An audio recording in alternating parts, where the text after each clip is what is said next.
असा वेगात झपाटतो की कधी मोठी झाली कळतच नाही. मोठी होतात, स्वतंत्र होतात, आपल्या पायावर उभी राहतात आणि चांगलीच घटना असते. कुठल्याही बालकाला अभिमान वाटावा अशीच घटना असते.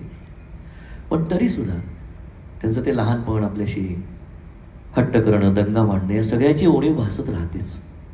तर या संदर्भातली कविता आहे. आणि मी म्हटलं तसं की मध्यंतरी माझी मुलगी, तुम्ही कदाचित तिला तू तेव्हा तशी नावाच्या मराठी सिरियलमध्ये बघितलं असेल, रुमानी खरे, ती 1 वर्ष जेव्हा पुणे सोडून बाहेर राहिली त्यावेळेला ही कविता जास्त जाणवायला लागली. तर सायकल सायकल शिकायला म्हणून ती सीटवर बसली. सायकल शिकायला म्हणून ती सीटवर बसली. मला म्हणली, बाबा सोडू नको हा कॅरियर, घट्ट धरून ठेव. मला म्हणली, बाबा सोडू नको हा कॅरियर, घट्ट धरून ठेव. हो रे बाळा, मी म्हटलं, मी आहे.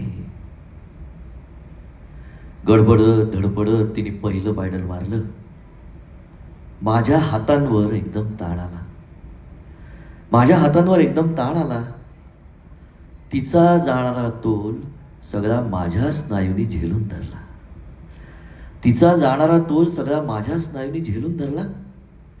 पडते मी, ती किंचाळली. सोडू नको हा. नाही रे बाळा, मी म्हटलं, मी आहे.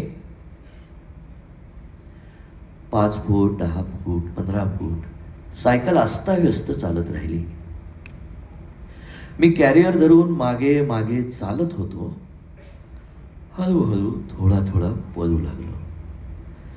मी कॅरियर धरून मागे मागे चालत होतो. हळूहळू थोडा थोडा पळू लागलो. धरलायस ना तू, ती पुढून ओरडली. हो रे बाळा, मी म्हटलं, घाबरू नको, मी आहे. आणि एका क्षणात काय झालं कुणास ठाऊक. एका क्षणात काय झालं कुणास ठाऊक. धडपडणाऱ्या, तोल सांभाळणाऱ्या तिच्या अस्तित्वाला एकदम सापडली एक लय.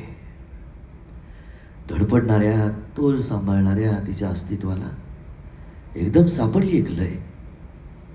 विस्फारलेल्या, गोंधळलेल्या नजरेत हळूच उमललं आत्मविश्वासाचं नाजूक फूल. धपापणारे श्वास संथ झाले पुन्हा हळूहळू. धपापणारे श्वास संथ झाले पुन्हा हळूहळू. आणि पावलं स्थिर झाली पायडलवर ओळख पटल्यासारखी. आता तिला दिसत होतं समोर अनंत क्षितिज. आता तिला दिसत होतं समोर अनंत क्षितिज. कानात शिरत होती वाऱ्याची निमंत्रणं आणि झपाटून टाकत होती वेगाची झिंग. आणि झपाटून टाकत होती वेगाची झिंग. सोड सोड, कॅरियर सोड, ती किंचाळत पुढून म्हणाली. सोड ना, हिसका बसतोय. दमलेल्या हातातून कॅरियर अलगद निसटून गेलं. दूर गेलेल्या सायकलला आता धापा टाकत उभा राहिलेला मी लांबून एखाद्या बारीक ठिपक्यासारखा दिसत राहिलो.